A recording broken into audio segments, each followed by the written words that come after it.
ตาย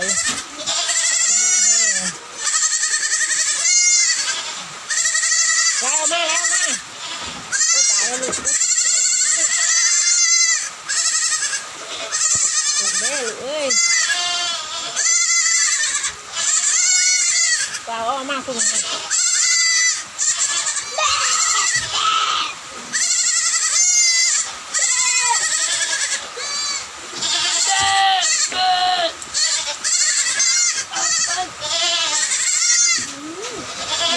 ยันตายลมแห้งลมจะตก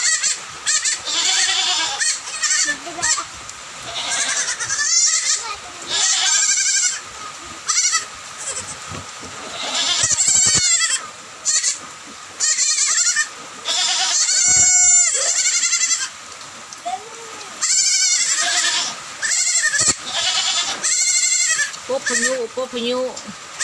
ลมแห้งยึดกันอยู่ไม่ได้อย่างเฮือนหนาวตัวนี้ไม่รอดแล้วตัวนี้หนาวแห้ง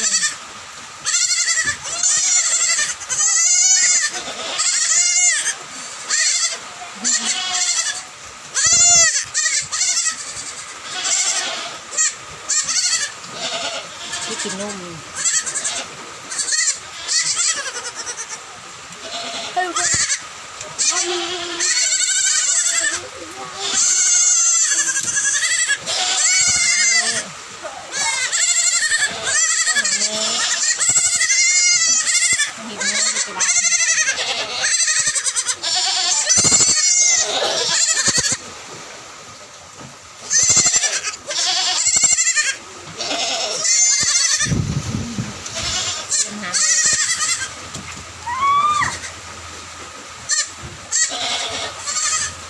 พายุไปแห้งเลย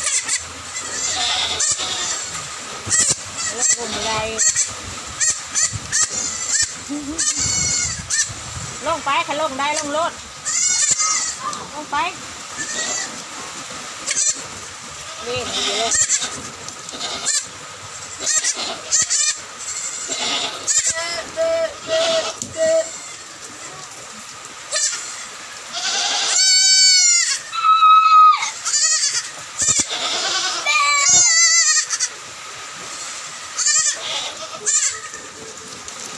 แม่กับทางที่พ่อเ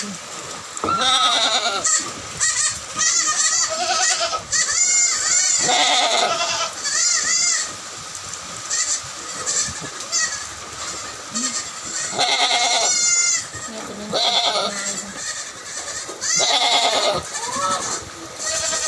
มันจะขาดที่เพาะรถมันหนาวมัน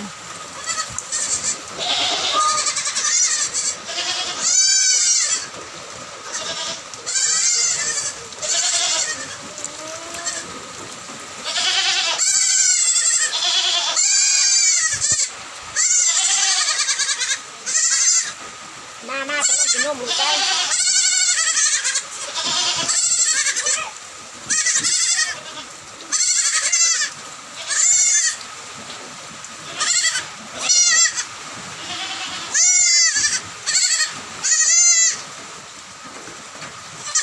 ลงในกระนาวตายแล้วแหละ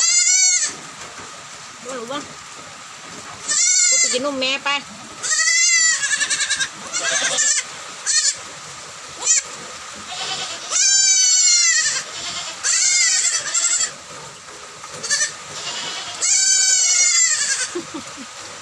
แค่อยู่ให้